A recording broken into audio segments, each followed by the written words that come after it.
morning once again. I was just talking that today we will be discussing about behavioral reasoning theory. And in today's discussion, let's set some agendas first. Okay. So the first agenda would be to understand this theory, okay, which we call it as behavioral reasoning theory.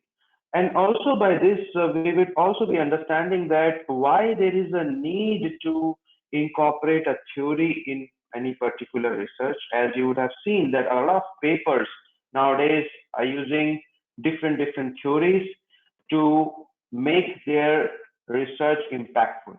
Okay, right? So why there is a need of theory in a research paper? Second, what is this behavioral reasoning theory? And third, how you can use this behavioral reasoning theory in your research. Okay, so we will be talking about these three main agendas. Okay, but we will be also touching upon some of the aspects how this theory has been developed so as to get a broader picture and deeper insights of behavioral reasoning theory.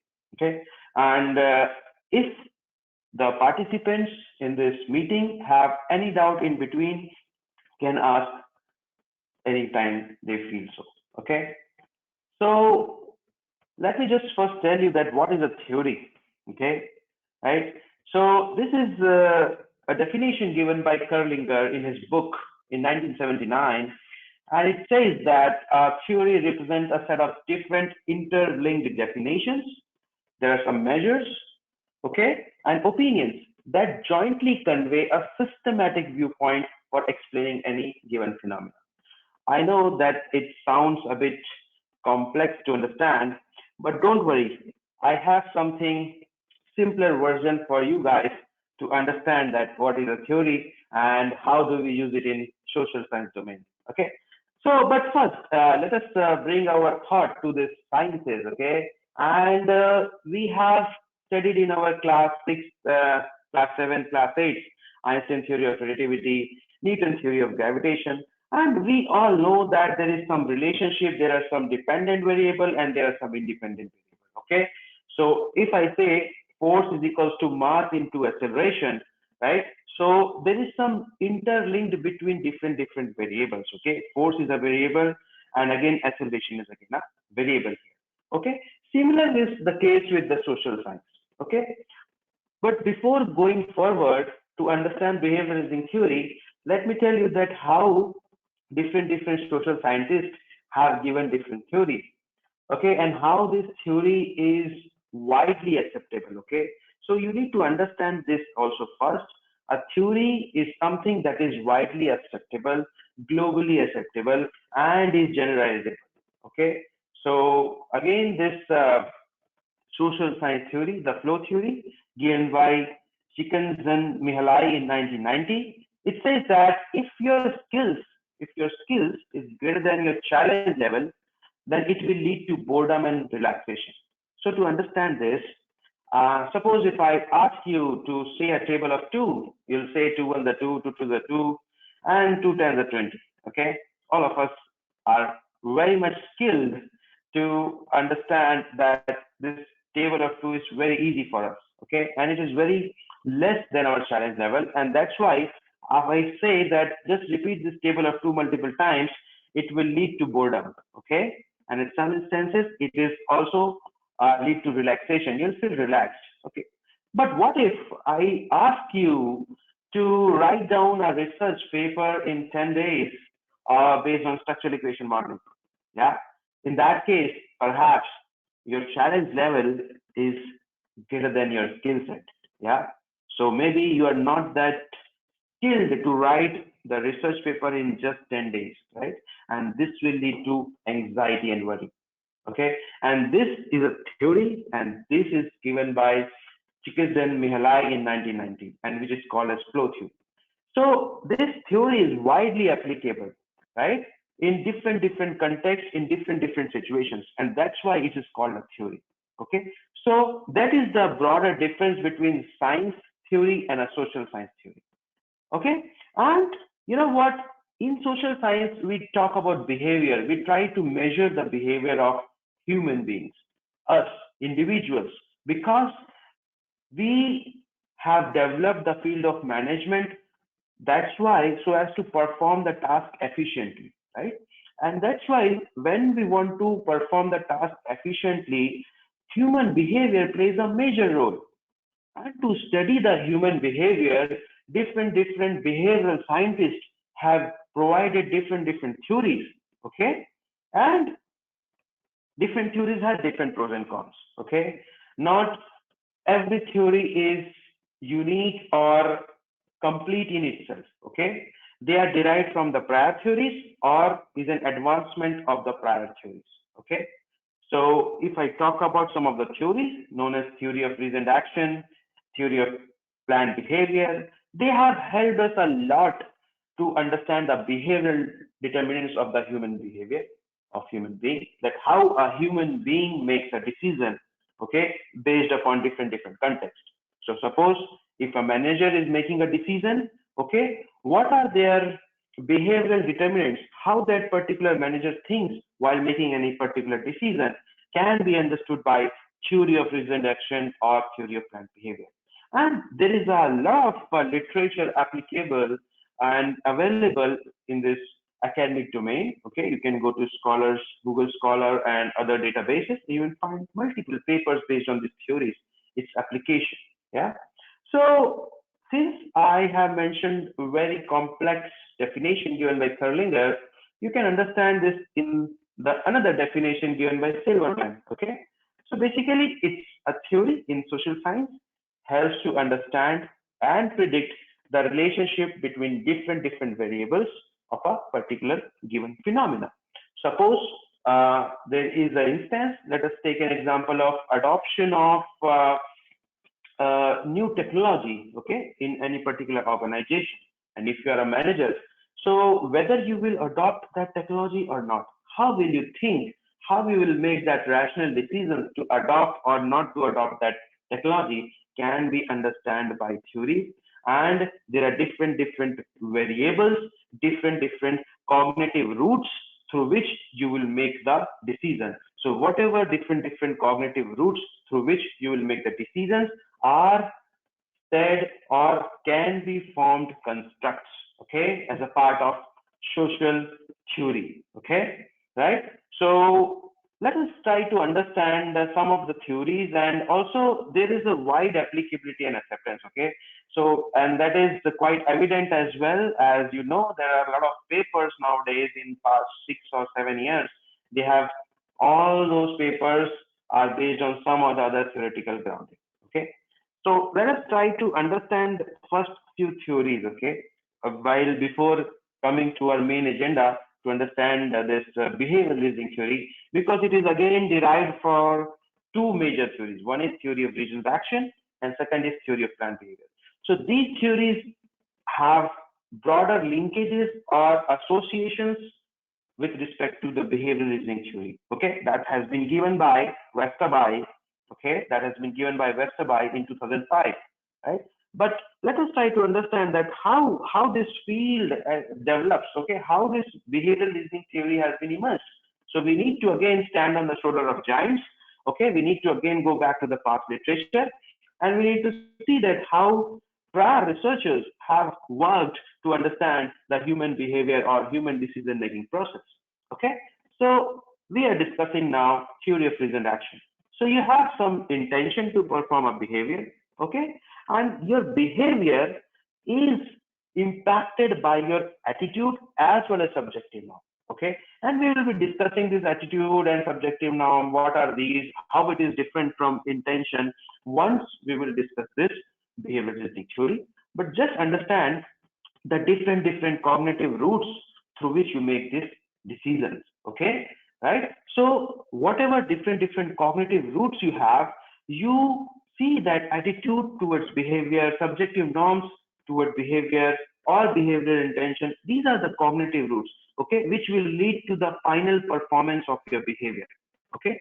So this theory of reasoned action says that your attitude and subjective norms, they both impact your behavioral intention, okay, and this behavioral intention finally leads to the actual performance of the behavior, okay, and this attitude and subjective norms are also impacted through your behavioral beliefs as well as normative beliefs.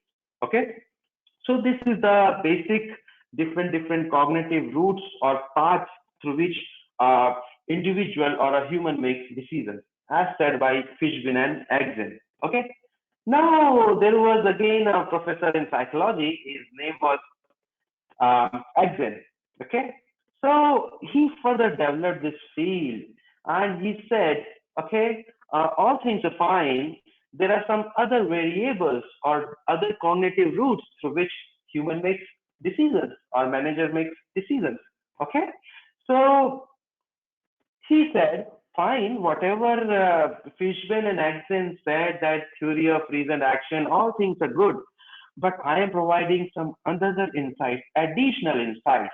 And I say, that is, Axon said, okay, there is again another thing which is known as perceived control.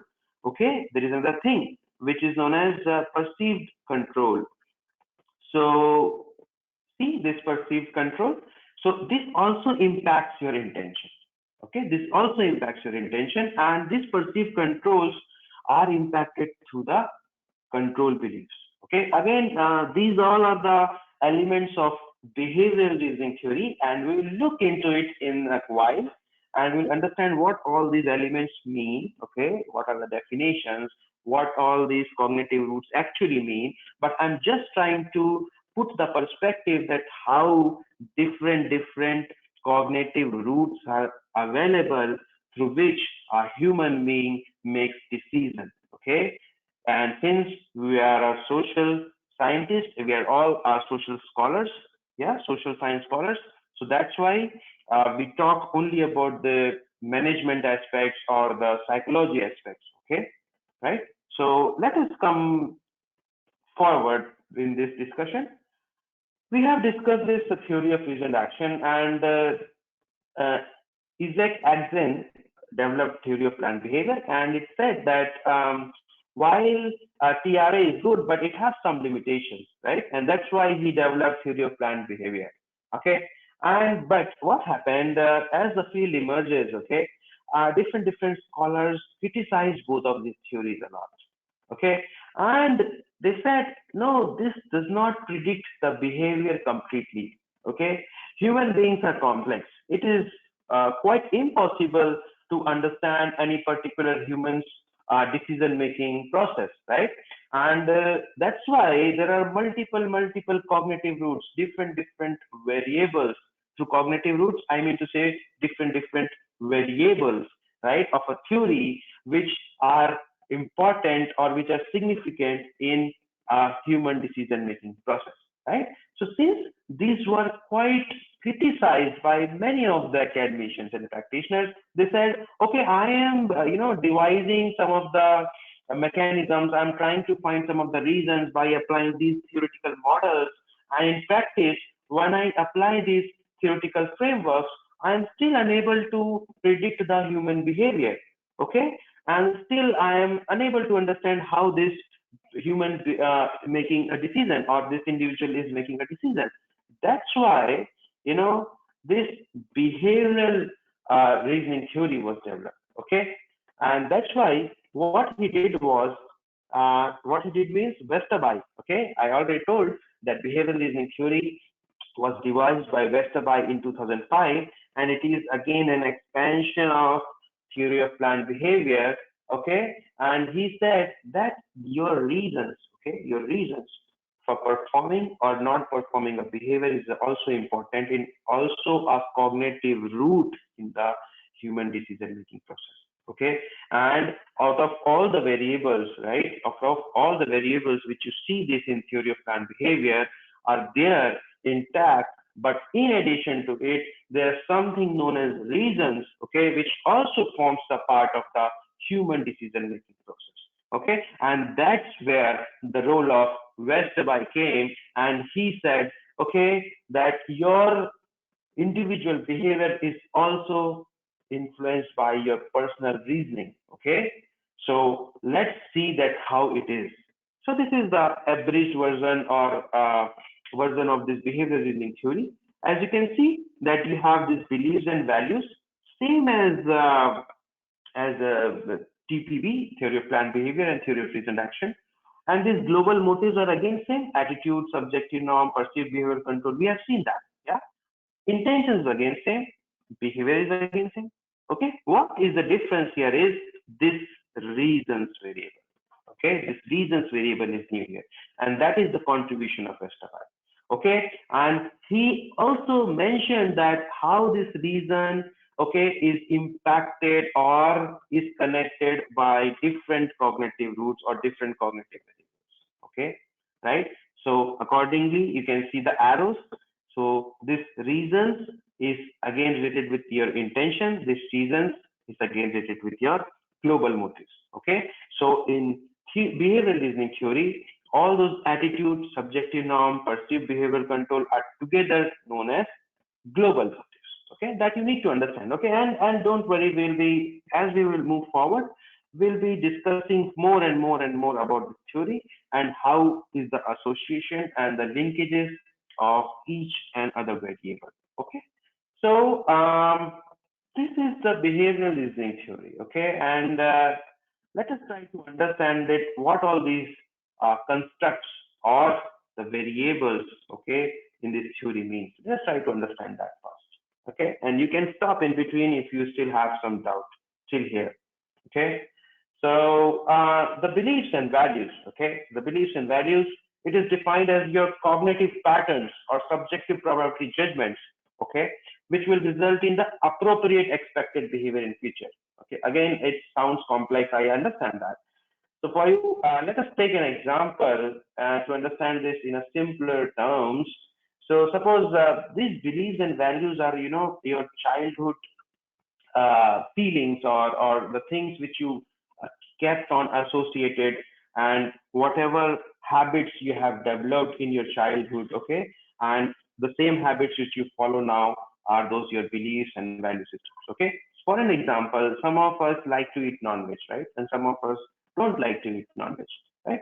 So why this is so? Because in the because your parents may not have been eating non-veg, okay, and again the vice versa, if your parents are have been eating non-veg, that's why you are also eating non-veg, right? So you have created some sort of a belief system, some sort of a value system.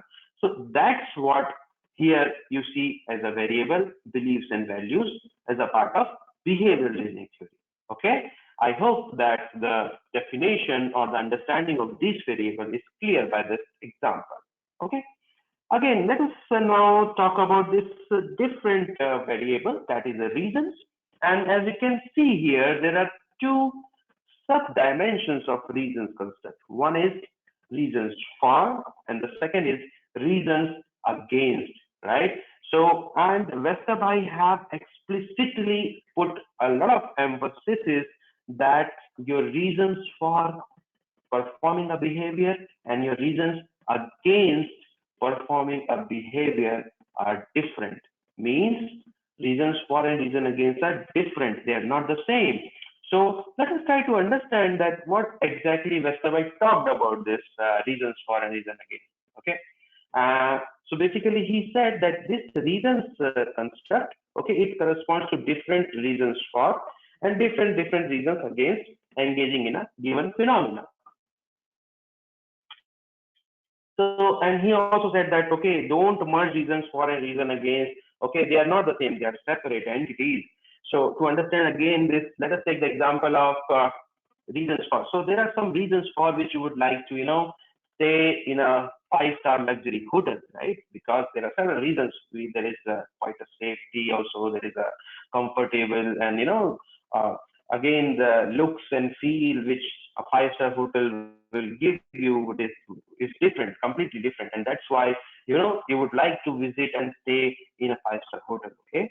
Because the service they offer is of benchmark service, okay? They are the best in the class in terms of hotels, right? And that's why all of us try to think that, yes, if I would given a chance, then I would definitely go and stay in a five-star hotel. And these are some of the reasons you associate, okay, I will have great food, okay, there will be gymming facilities, there will be, safety as well, there would be, different, since it is a COVID times, there would be again all those hygiene measures would be taken care in five-star hotels. Okay, these are some of the reasons for which you will associate to stay in a five-star hotel.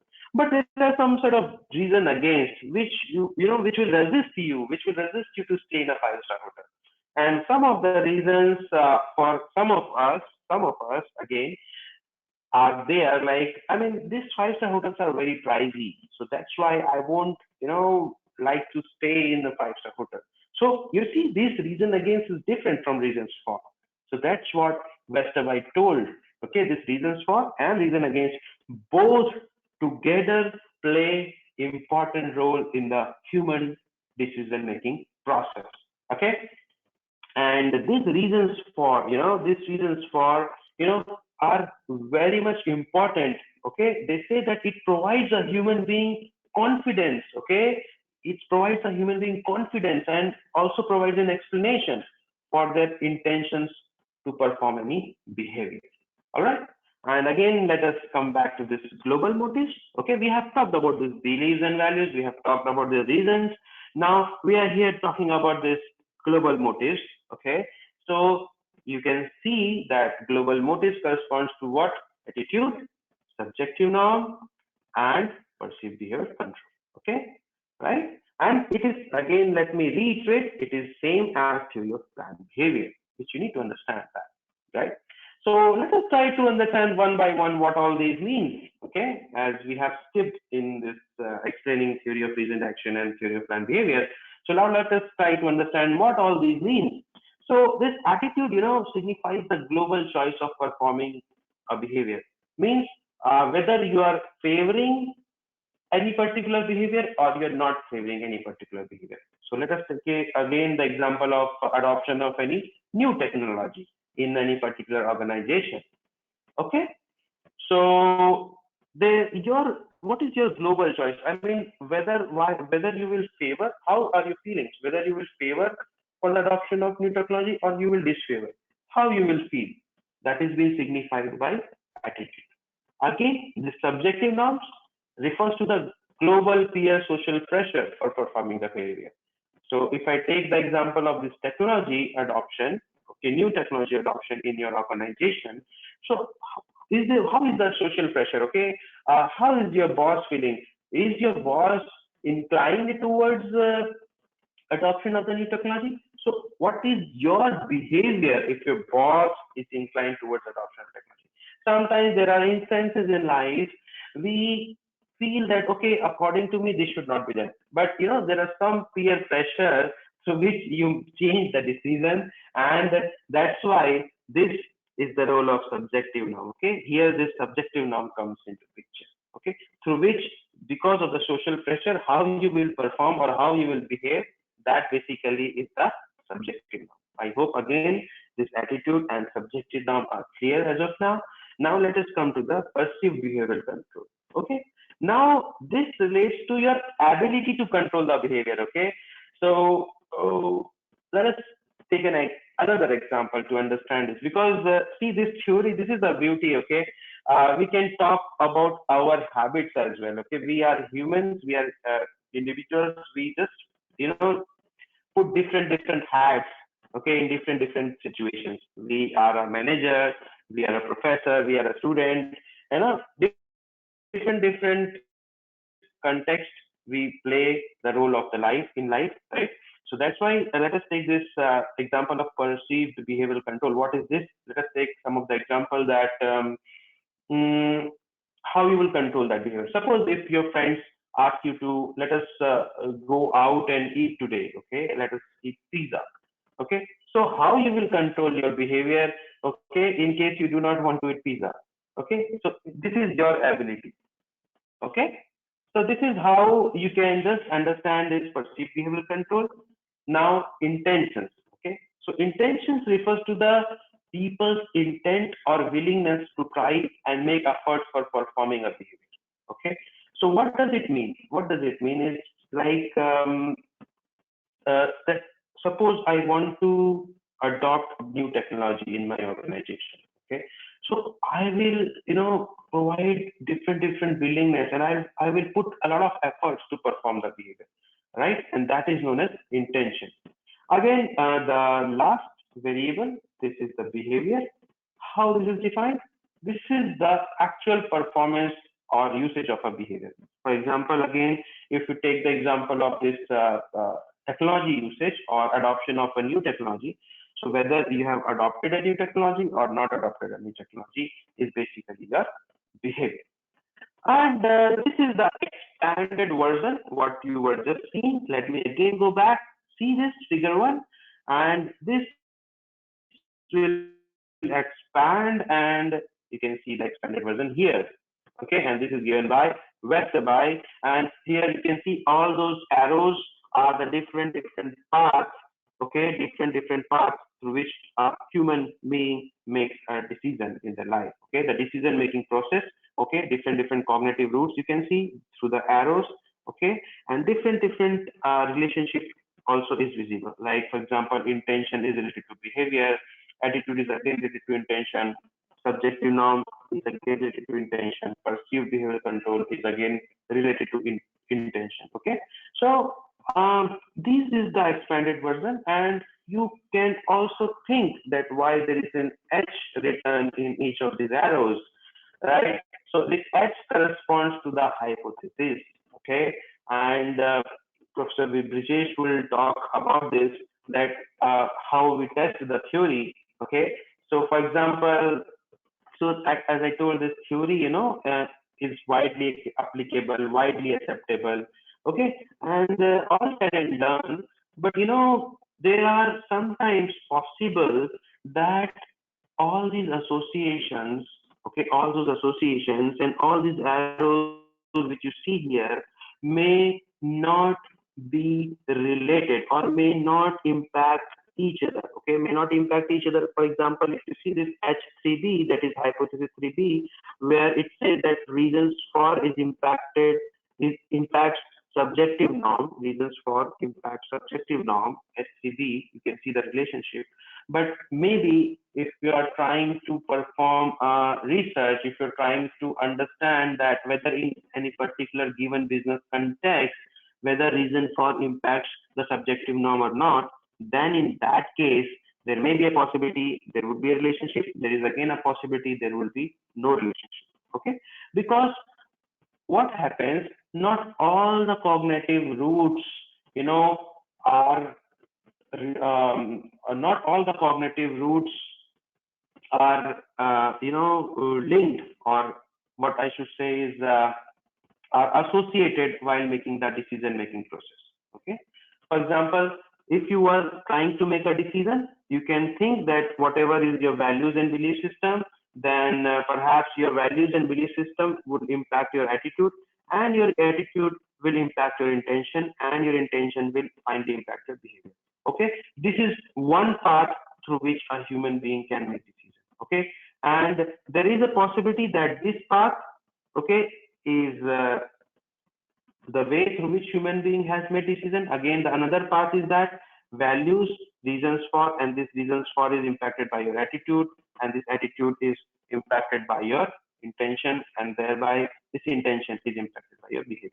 So what I am trying to make a point here is all those hypotheses, okay, all those arrows which you see are being formed as a form of hypothesis, and hypothesis itself relates that this association may be correct and this association may not be correct based on the different context. Okay, now let us try to move forward, and let us try to make some of the associations. All right, so while we perform the analysis, okay, we need to build a strong grounding. Okay, we need to build strong grounding, that how can you relate these intentions and behavior, on what grounds? Okay, and in research we always say we always stand on the shoulder of giants, and that's what the motto or the motto of Google Scholar is. If you go to the scholar.google.com, you will see the same, right? You will see the stand on the shoulder of giants, right? So that's why, again, for proving in behavioral reasoning theory, intentions is related to the behavior, you need to go back and just refer to the other previous scholars, that how they have made the relationship. That's why this hypothesis one, which you have seen in the prior figure, it is similar to theory of reasoned action and theory of planned behavior frameworks. Okay, and that we have seen that in different frameworks of theory of reasoned action and theory of planned behavior as well, right? So again, if I talk about BRT, so it suggests that if your intention to perform a behavior is high, okay, then there is a greater possibility that you will perform or engage in the given behavior. Okay, again, since let us take again the example of adoption of new technology. So if your intention to adopt the new technology is high, then definitely there is a higher chance that you will adopt the technology.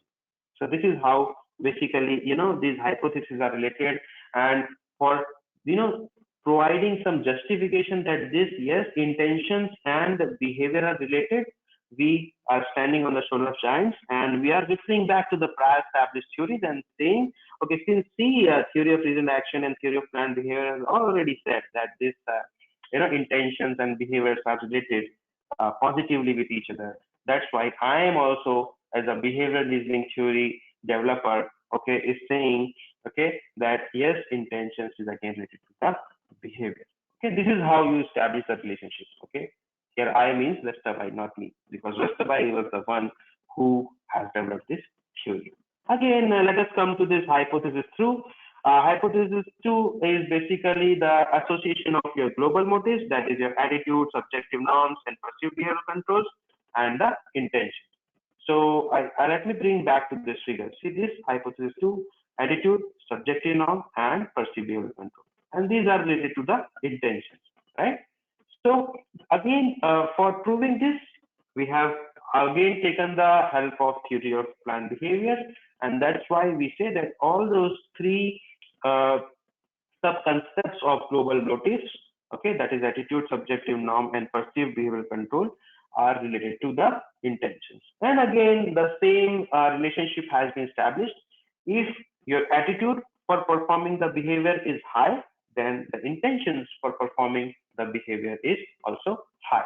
Similarly, for subjective norm and perceived behavioral control as well. Okay. Now, let us again come back here and to another relationship, which is the relationship of this reasons for and against, and its relationship with global motives. Okay. Here, the global motives correspond to the attitude, subjective norm, and perceived behavior. Okay.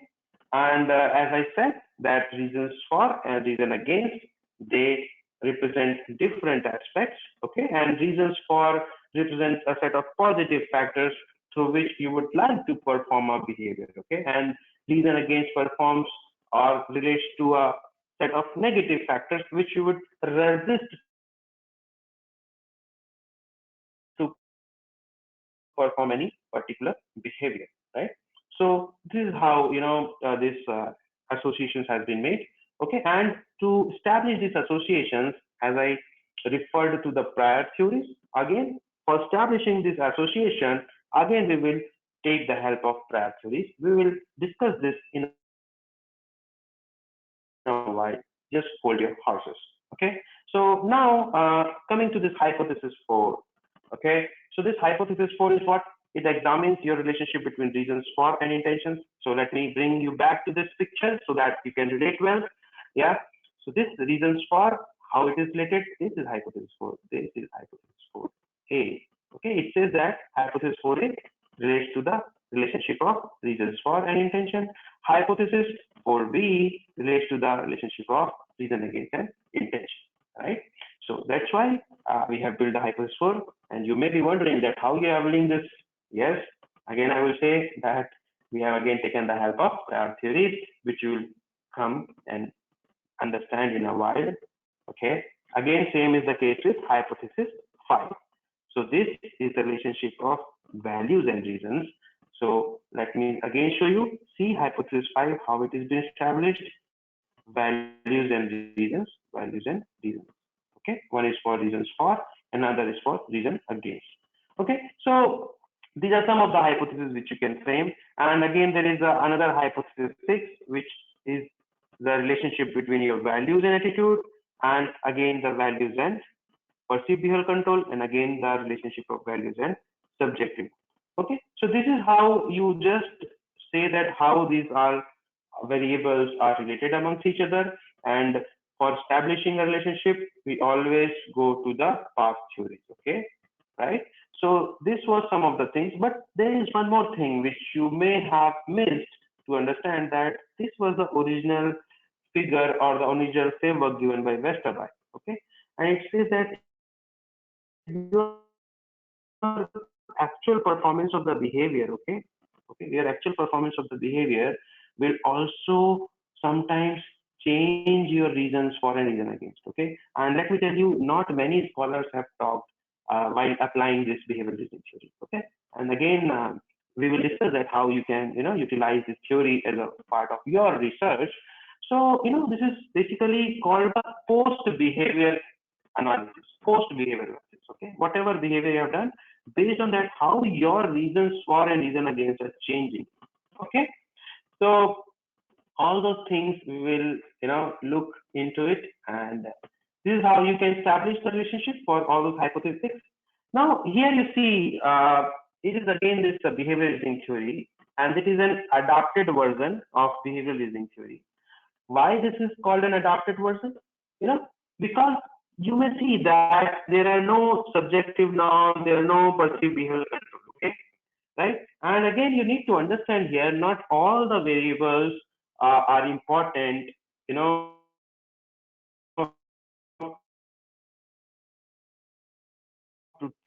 take in your research. Okay, sometimes the scholars ask that where shall we take all the variables, shall we take all the variables, or all the construct of any particular theory? I'll say you can, as of now, skip some. Okay, not only some, a few variables you can skip based on the context, and for that, again, you have to provide significant justification also, that why these two variables or of a particular theory has not been considered. Okay, right? So since this has been adopted by Claudia et al. And a lot of researchers, okay, and one of the researchers amongst us as well, okay, Professor Brijesh. So he has again utilized this the same model. Okay, he has again not taken in some of the papers this perceived behavioral control and subjective norm. Okay, and this is again widely accepted as well. So again, I'm just adding one point here for you as a researcher, because it's not only important to understand the theory, but also important to apply. How can you apply this theory for your research? Okay, so you can always refer to the past literature. Okay, and you will see that since a lot of scholars have been applied this cloudy et al. Version of behavioral reasoning theory, so that's why we are also adopting the same. Okay, and there are significant results. Okay, and there is a greater extent to predict the behavior. Okay, the highly we are able to predict the behavior. That's why we apply this particular model. Okay, even if we miss some of the construct, we are still in a better position. We are able to predict the behavior to a greater extent. Okay, this is how you can just justify. And let us now understand that I told you that for establishing some of the relationship, okay, we have taken the help of prior theories. Okay, and here you see in the picture, this behavioral reasoning theory has been heavily linked with prior theories. Okay, I have already mentioned two theories: theory of planned behavior and this theory of reasoned action. Okay, we have discussed this, right? And because yes, these two theories had a major role, in developing the theory of behavioral reasoning theory, which was given by Westerby. But yes, there are other theories as well through which Westerby, established the relationship among different variables, right? And in this figure, you can see also how this timeline of these theories are there, how these theories came into picture. Okay, first field theory came, then cognitive dissonance theory came. Okay, thereafter this theory of reasoned action came. Okay, this is how you can see that how this field of social scientists, okay, have developed different theories over a period of time. Okay, and here you can see some of the famous theories. You may be aware of technology acceptance model. You may be also aware of unified theory of acceptance and use of technology. Okay, right? So let us try to understand that how it is related with behavioral reasoning theory. Okay, and again, let me show you the expanded version of this theory, behavioral reasoning theory. So can you see this this intentions and behavior. Okay, so there are different theories mentioned. Okay, there is TRA, theory of reasoned action. There is TPB, theory of planned behavior. There is TAM, that is technology acceptance model. There is UTAC, that means unified theory of acceptance and use of technology. All these theories say that yes, there is a relationship between intentions and behavior, and these intentions and behavior has a positive relationship with each other. Okay, that means positive relation means if the intention to perform a behavior is high, then the actual performance of behavior is also high. Okay, right? So this is how this relationship has been established. Okay, again, let me take back. Okay, let me bring you back into this picture. Here you can see the cognitive dissonance theory. You know, I told you that not all those papers, you can see the application of BRT, not all those papers have studied this relationship. That is the post performance of the behavior. Okay, whatever behavior you have done, you have adopted or not adopted any particular technology. What after that? How this has changed in your reasons for and reason against. Okay, and this particular relationship was established by, or again uh, taken reference from this cognitive dissonance theory. Okay, cognitive dissonance theory. And similar is the case with other variables as well. If I again talk about attitude and intentions, there are other theories which say that yes, attitude is related to your intentions to perform a behavior, like theory of reasoned action says that, theory of planned behavior says that, technology acceptance model also says that. Again, for subjective norms, here you can see that yes, theory of reasoned action says that there is a relationship between subjective norm and intentions. Theory of planned behavior also says that there is a relationship between subjective norms and intentions. Also, let me talk about this. Okay, this TBDM. Okay, TBDM stands for uh, TBDM stands for. Let me just a theory of explanation-based decision making. Okay, and XC stands for field theory. Okay, DBT stands for disease and balance theory. Okay, RT stands for reasons theory, and UTAUT stands for unified theory of acceptance and use of technology. So here, all these theories, okay, all these theories helped Westerby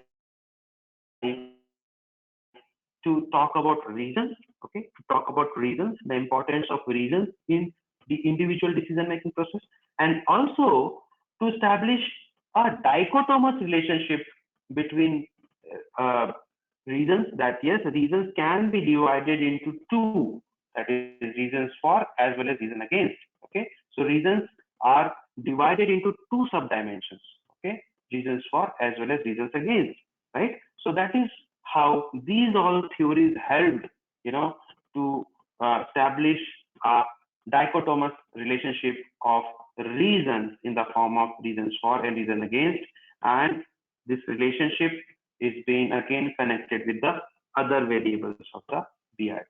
Okay, so there are another beliefs and values. Here you can see that behavioral beliefs is again related with your attitude, normative beliefs is again related with your subjective norm, and there are different theories as well. Okay, like theory of reasoned action, theory of planned behavior. Okay, they just say that yes, normative beliefs impact your subjective norm positively. Okay, and this is how all those things are related with each other. So let us just take some of the aspects or some of the example of this theory. Okay, we will not discuss all the theories in detail because our primary objective is to understand the behavioral reasoning theory. Okay, and one of the perspective why I am talking and about this field theory into the discussion of behavioral reasoning theory, that how as a scholar develops a theory. Okay, how one develops a theory. Okay, right? So again, if I talk about field theory, right? So it basically primarily talks about these two types of forces: driving forces and restraining forces. Okay, this Kurtzman says that there are positive forces, you know, which are there, which drives your present state or the desired state, and there are obstacles. Okay, there are some restraining forces which affects your present state or desired state, right? So how Westerby thought about this and how Westerby utilized this fact, okay, or the information shared by Kurt Lewin. Okay. See, this driving force and restraining force are two types of opposite forces. Okay. Right. And similar is the case with reasons for and reason against. So that type of inference, this Westerby, made while developing these two dichotomous dimensions of reasons. Okay, one is reasons for and one is reason against. So you can associate these driving forces with regard to reasons for, and you can again associate reason against with restraining forces of field theory. Okay, this is how you can just see how a scholar or how a Westerby have used this theory to just take that there are two opposite forces and which plays a role in your present state or your desired state. Okay, how this is related. So see, this is the perfect example that even the closely linked definitions of closely linked information have been utilized to develop a theory. Again, let us talk about this cognitive dissonance theory, okay? And let me bring you back again to this relationship. See your behavior, okay? See your behavior again, post behavior impacts your reasons for and reason against. Yeah. So same is the case with cognitive dissonance theory.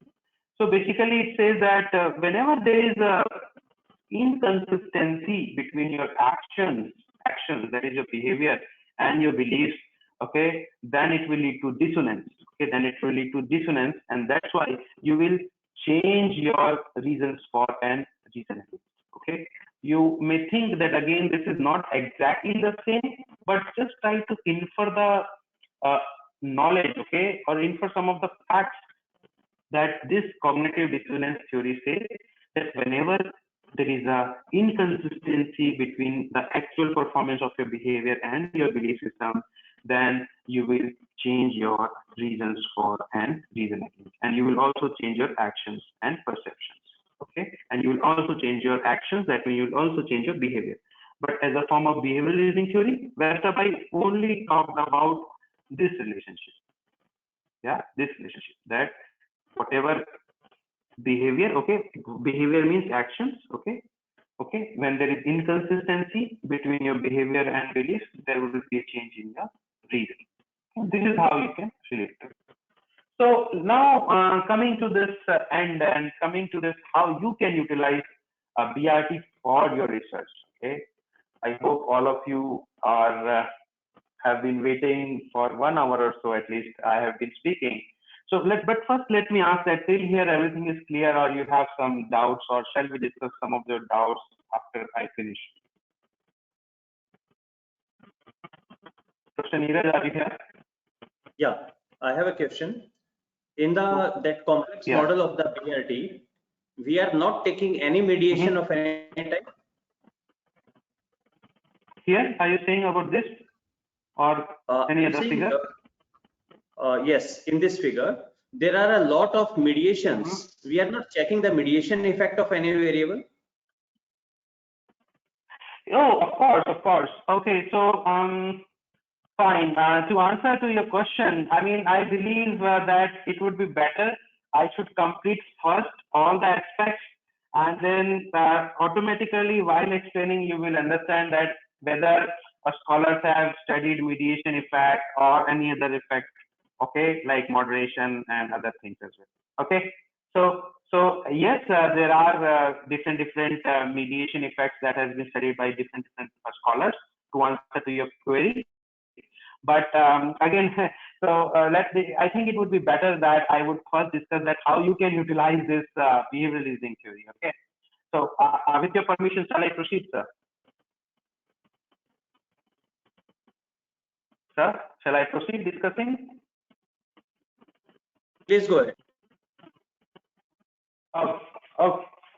So, okay, fine. So let us now, first understand that how you can use. Okay, that's why. Otherwise, a lot of things would be there in your mind. Okay, and this is the only important aspect which you would be looking for. Okay, fine. I understood behavioral reasoning theory. Okay, I will just explore and I will just invest some more time, and then I will understand.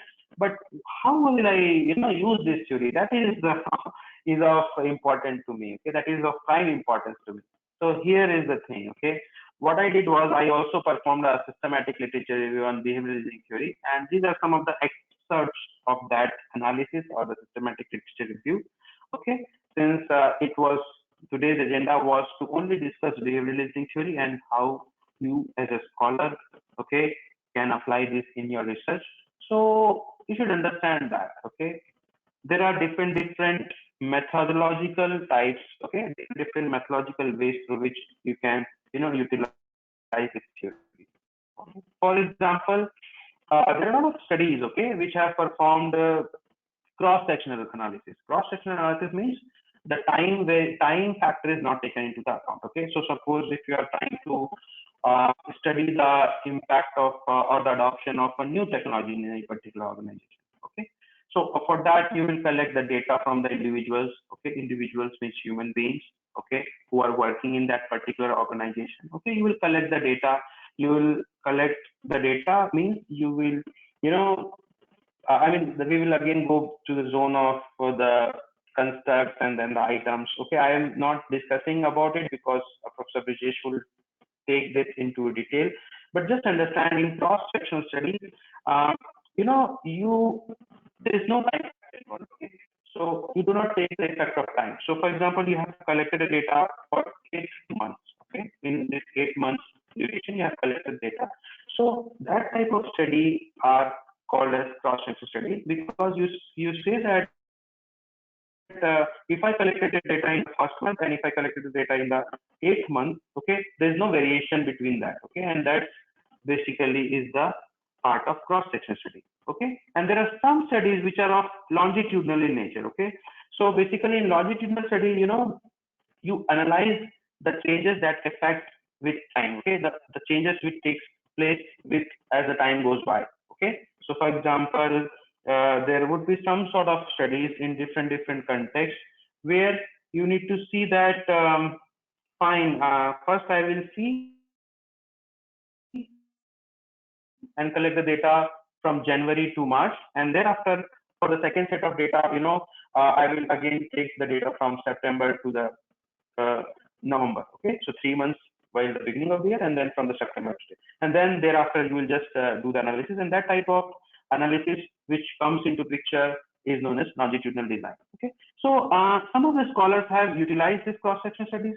So for you, again, I would suggest you can use this cross-section type of studies, and also you can utilize longitudinal type of studies. Okay, just hold on. I will tell you that how and what ways you can use these cross-section studies. I will just give you a glimpse of that, but just understand there is a methodological way through which by changing the methodology you can perform the results. Okay, suppose I have again written a paper which on behavioral reasoning theory. Okay, that is a structural equation modeling paper which involves cross-sectional study. Okay, as a scholar, what you can do is you can extend the result and you can perform longitudinal study. Okay, longitudinal study that again is an impactful research. Okay, that is again a novelty in research. Okay, so that's why you can do that. Now, other ways, like Professor Neeraj asked, that whether we can examine the mediation and moderation effect in PRT. Yes, absolutely. But as of now, the research is till 2020, okay, not after 2021, means December 2020. You need to see that there were not this mediation and moderation effect analysis were not so popular. Only 7 studies have taken this moderation and mediation analysis into the picture. Okay, so what as a scholar you can do is you can further apply this theory in another context. Another context in means so adoption of new technology is one context. Okay, adoption of beauty boxes Indian customers or Indian consumers is again a different context. Okay, okay. So different contexts you can apply this theory. Also, you need to understand that while this theory, you can also check the mediating effects of all those variables under BRT, which we just saw. Also, you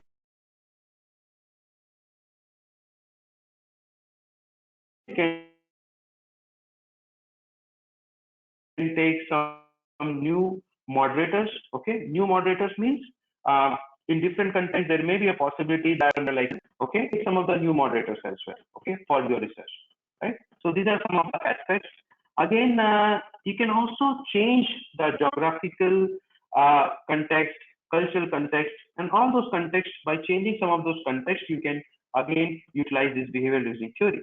So reasons for binge drinking, okay, yeah, reasons for reasons for adoption of OTT platforms among Indian consumers. Okay, it is again a good research which has not been touched by anyone as of now, right? So OTT platforms means all those Netflix, Hulu, and Hotstar and others. Okay, these are the OTT platforms that reasons for adoption of these OTT platforms among Indian consumers. Okay, this is a new context. You can again, add moderators like age and gender and other moderators. Okay, you can also see and measure some of the mediating relationship among the variables in BRT, right? Again, if somebody have already done in USA, okay, or European region, you can again see that how this theory behaves and what all relationships are satisfied if I adopt that theory in an Indian context. Okay, so that is again a novelty in your research. Okay, so this is how some of the ways through which you can utilize this theory in the form of methodology and context. Okay, another aspect which I want to bring to you is how this theory has been utilized in different contexts, right? So one way was methodological changes you can bring in your research. Also, you need to understand that impact of mediation, moderation you can bring. Again, geographical variables, okay? Yes, all those things you can think and bring into your research, okay? And you can also, I'm again going to the previous slide. Also, just think that maybe cross-sectional study, longitudinal study is okay. So you can also bring new perspective by taking longitudinal study, as well as you are taking moderator into your research, as well as you are also studying this mediation effect in your research. Okay, so you can also combine some of the aspects and bring it to your research. Okay, so as to bring the rigorousness. Okay, and make your paper more practical and accessible among scholars, okay, or academicians. Right? So here is some of the context which people have already worked upon: mobile learning apps, mobile banking, mobile shopping, online beauty box subscription, right? In terms of related to charity, you can see monetary donations, apparent donations, right? Sustainability related studies. Okay, so these all are the papers. Okay, these are the scholars who have applied this behavioral reasoning theory to study the field of sustainable transportation, to study the field of sustainable clothing. Okay, for example, what understanding the adoption behavior of sustainable clothing among some consumers. Okay, so this was performed by Didi et al. Okay, again, error reporting, technological change. Okay, whistleblowing policy. Okay, right, all those things. So employee behavior, sustainability, charity giving, digital service. Okay, there are some of the studies, right, which already has been performed. So as a scholar, you need to bring new context.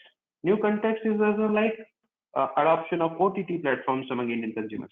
Again, then you can do it in this way. Okay, this is again a new context, and you can apply this behavioral reasoning theory. So your mind should tick and click, okay, that what are some of the elements, okay, which I can adopt and bring into my research so as to make my research different from what has been already existing, okay, and this is how you will add a drop into the ocean of knowledge, right? So there are some variables in this study, okay, there are some variables, and as I told, right, there is not a requirement that you should take all the variables of the study. So you need to understand that, yes, let us now see that how much people have taken each of these variables. Okay. So for example, this values and beliefs, okay, and these values and beliefs, they are not directly measured, okay, they are measured through a construct known as openness to change. Okay, and here you see that most of the studies, like around 13 studies from total 23 studies have taken this openness to change as a values and beliefs subvariable. Okay, to predict these values and beliefs, the scholars have taken openness to change. Okay, and again, if I talk about this reasons for and reason against, so out of these 23 studies, only 20 or like around most of the scholars have taken these reasons for and reason against. Okay, right? So if I talk about reasons for, 21 studies out of 23, reason against, 20 studies out of 23 studies have been incorporated these two aspects in their research. Okay. Now again, there is another aspect which you can adopt. Okay, there are some of the concepts related to second order constructors. Okay, so a lot of scholars have utilized this, and they have used second order construct to measure reasons for and reason against. Okay, so I will show that what the second order construct means, because some of the scholars are here which are just beginning their journey of research. So it is again important that how this is utilized, how reasons for is made a second order construct, how reason against is made a second order construct. We'll see in a bit. Okay. Now, one more thing, I just want to bring the picture. Okay, and I will tell that what are the advantages of using BRT, and I will tell them later. Okay, which I have not talked about while explaining BRT, and but this is again a very important point, that why you will use BRT as compared to other theories, right? So you need to justify, right? Why you are using that theory? Why not there are other theories also there in the academic domain? Why you are not using that theory? So there is you need to provide substantial justification that this is the reason I'm using behavioral reasoning theory and not any other theory. Okay. One of the reasons we have already discussed that all those theories like theory of reasoned action, theory of planned behavior has been criticized by a lot of researchers and practitioners. That's why one of the reasons is that I'm using behavioral reasoning theory in my research. Okay.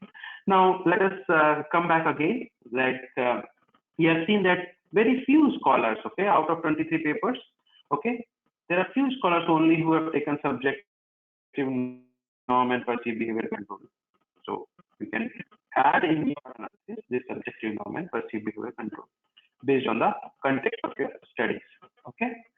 Again, all those things you need to take care of, that not actual behavior has been measured by a lot of scholars. They have just stopped till intentions. So let me go back quickly to show that slide of Cloudy et al. So see, in this Cloudy et al. Have taken this behavior, but while other researchers, they have just stopped till intention. Okay, they have not taken this behavior also. Okay, so that's why as a scholar, if you are able to measure the actual behavior, because it is really tough to measure the actual behavior, right? Okay, so in that case, what you can do is, if you are able to measure the actual behavior, you can take that your research. Okay, so these are some of the ways, okay, through which you can utilize this theory, okay, for your research, right? So as I told that some of the scholars have only taken the actual behavior component. Like there are only 4 studies. So if you want to know more, you can always refer to the systematic literature review paper of mine, okay, wherein all those papers have been mentioned, and you can refer to those papers that how they have measured this actual behavior.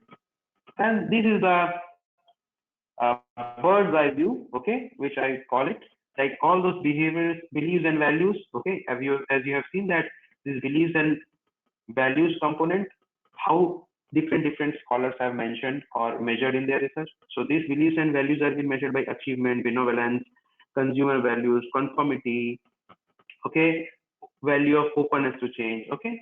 So this is the way I was talking about. Many scholars have utilized this value of openness to change to measure values, okay, right? So again, reasons for a lot of different variables have been used, okay, to measure reasons for acquisition from knowledge sources, career, compatibility, convenience, okay, and I have listed all those things, okay. You can just refer to it. I will share the slides as well, okay. Same goes for reason against. There are different subvariables through which reason against is measured, Attitude is again measured by different types. Like some of the scholars have also measured attitude against, right? So you need to see that attitude for, attitude against. So some of the scholars have further, expanded the theory and they said, okay, I am measuring this attitude for and attitude against in a different way. So this is how you can also utilize this, okay, as a theory. Again, all those things are listed here. I will not go into the details. Okay, you can just refer to once I will share the slides.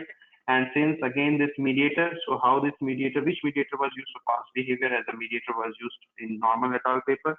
Some of the moderators, okay, has been used, as you can see, age, brand reputation, experience, gender, income, right, locus of control, monetary incentive. Okay.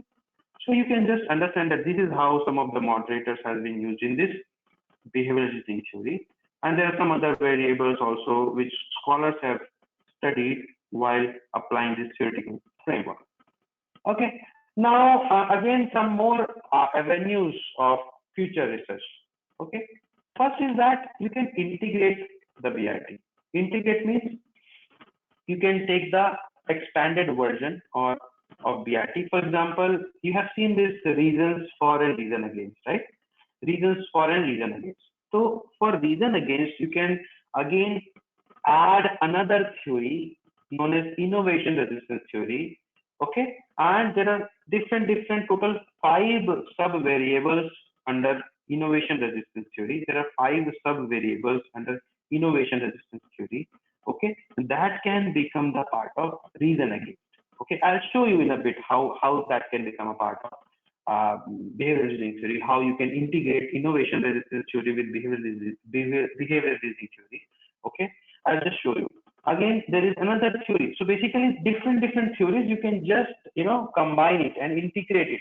Okay, and use it for your research. Again, Schwartz in 2012 they gave around 11 human values. Okay, so there is a values and beliefs. Okay, in BRT as a construct.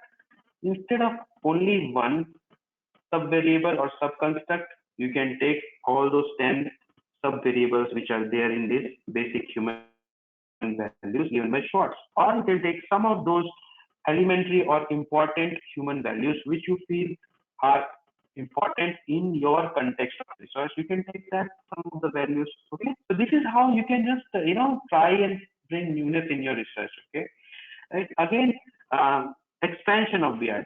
So you can again add internal and external constructs. So as you have seen previously, some of the scholars have expanded the BRT. They have, for attitude, they have measured attitude for and attitude against, right? As we have seen. So similarly, you can expand the BRT as well. Okay. And you can add some of the further variables as well. And another way through which you can do the other research is, again, you can take some new mediation analysis, you can do some moderation analysis, there can be a change in your target population, okay, all those things. And there are some contextual advancement also which you can do, as you can see the example of adoption of OTT platforms, which I just mentioned. Right? Now, let us try to understand, and we are just coming to an end of my presentation, that why we will use this BRT. First and foremost reason, you should understand that this is very generic, but again, having a theoretical model is very much important so as to bring rigorousness in research. Okay, all those research papers which do not have theoretical grounding are generally not acceptable as of now. All the papers always should have theoretical grounding, right? That's why one of the justification which you can provide for using behavioral reasoning theory in your research is that. The second is that, if I talk about theory of reasoned action, theory of planned behavior, they have not talked about the resistance part. Okay, they have only talked about the adoption or the positive part, that why any particular human being will adopt a technology. Okay, they have talked only about the positive aspect, but not about the negative aspect. So in behavioral reasoning theory, we talk about both the adoption factors as well as the resistance factors. So suppose in my example, if I take, so I wrote a paper for adoption of lean manufacturing practices. So this is basically lean manufacturing practices in Indian small and medium scale industries. So here what I did was I have found out the reasons that why any particular small and medium scale industry would adopt lean manufacturing practices and why any particular small and medium scale industry would resist the implementation of lean manufacturing practices in their organization. So both adoption as well as resistance features. Okay. So BRT enables you to analyze this both adoption as well as resistance feature into the single framework. That's why again you can provide this justification. Third, you know, as I already told that these two theories, the past two theories like theory of reasoned action and theory of planned behavior, have been heavily criticized, right? So that's why you see that there is the dependent variable, generally attitude and intentions are taken, and scholars have proved that if you apply BRT, there is a greater possibility that higher percentage of variance can be understood or observed in the dependent variable. That means your ability to predict the dependent variable or the actual performance of the behavior or the intentions is high, okay, as compared to the framework applied of theory of planned behavior or theory of reasoned action. Okay, and one of the prime importance that you can use BRT is that these values and beliefs and reasons are contextual in nature.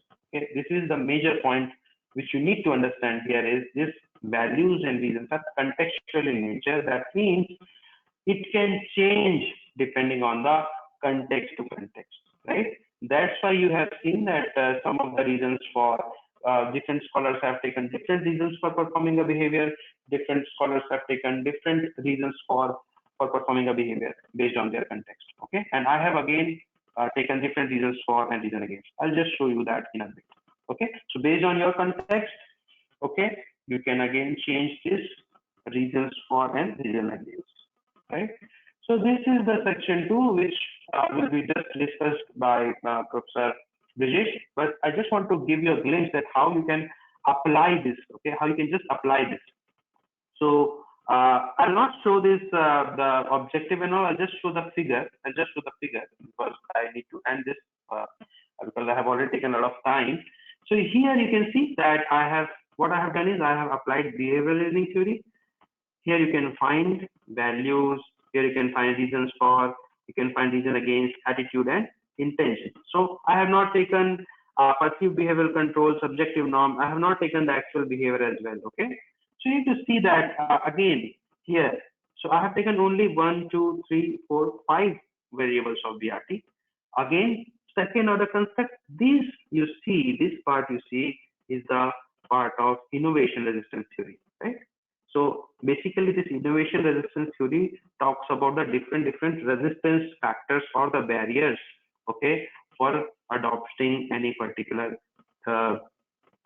thing, okay, so for particularly resisting any particular thing. So if I take the example of resistance for adopting lean manufacturing practices or resistance to adopt any new technology, so these are the 5 barriers which comes into picture, okay, and that I have taken as a part of reason against, okay, and these 5 factors or sub construct has been given by innovation resistance theory, okay, right? And similarly, reasons for again a second order construct, I have taken in my context reasons for as environmental sustainable performance, economic sustainable performance, social sustainable performance. Okay, so what I wanted to say, because my study was based on the understanding or trying to understand the intentions of small and medium scale managers, okay, to implement lean manufacturing practices in their organization, right?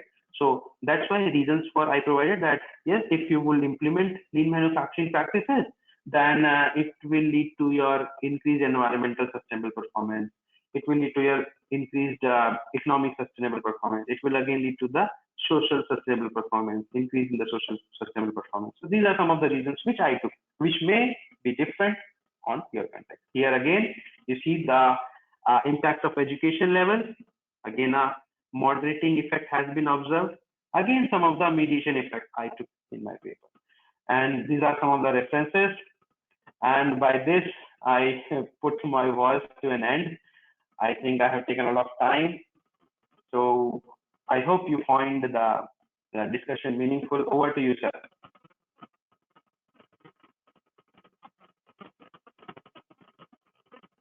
Hello. Aditya, I have a question here. Yes, please. Hello, Aditya. Yes, please, sir. Please say. Aditya, first of my question is, as a scholar, it's always confusing which theory to relate. Like when we work on, let's say nowadays we are talking in 2021, there is an emergence of electric vehicles, or might be in couple of years there will be 5G technology will come. So whether adoption related theories will be taken or BRT will be taken, how to decide which theory will be applicable here? Okay. So you are trying to understand that which theory I will pick from the basket. Yeah. So yes. See, you need to understand that. See here. You need to understand that which theory is closely related to your field of research. Okay. So by this again, let me tell you. So if you're taking the behavioral reasoning theory into picture, okay, you can take it. Okay, there is no objection for that. Again, you can, since it is a technology related thing, again you can take it as a UTA UT2.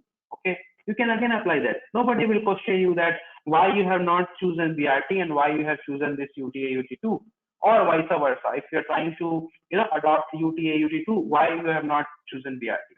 Okay, nobody will ask that. But nobody will ask that means you need to provide sufficient justification that why you are choosing UTA UT2 in your research and why you are choosing BRT in your research. So you need to provide justifications. And for providing justifications, I have explained in one of the slides the advantage of using BRT, right? So see this screen which you see here, right? It talks about the advantages of using this theory, okay? And it also points out some of the lacunas or some of the pain points of using other theories like GRA and TPB, right?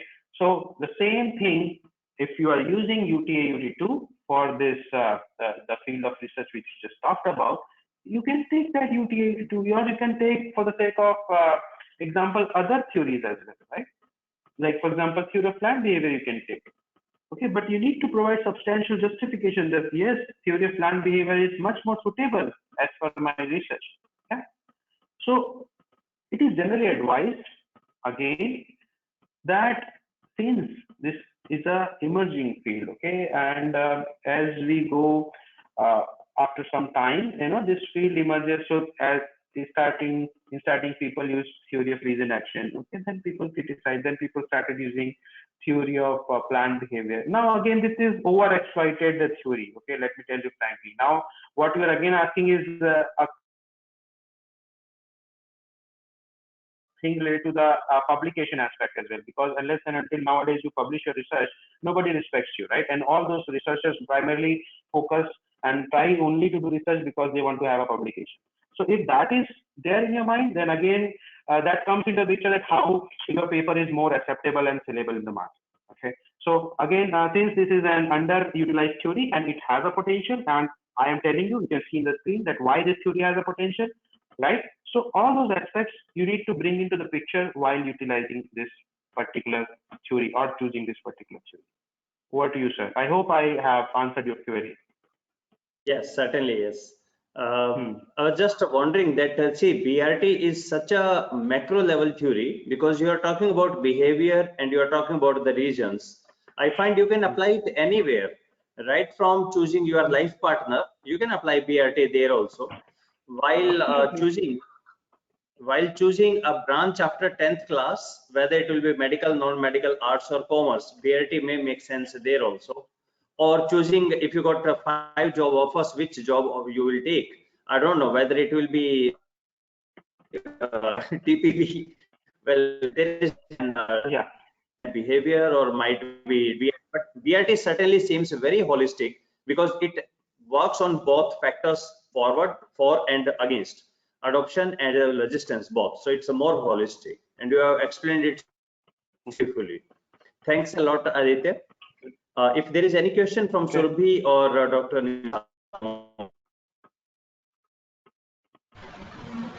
No, sir, it was explained very, very nicely. He has actually simplified it to the extent that it will be very easy for the scholars to understand it.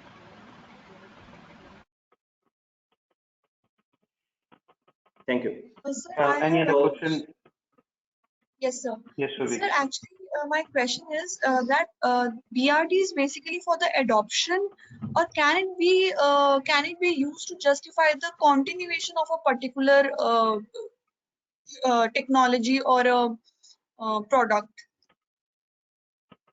Okay. Yes.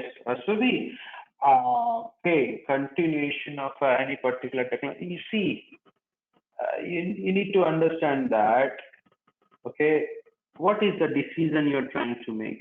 What is the decision you're trying to make? So your decision is whether I should continue any particular technology or not. Is that your decision? Okay.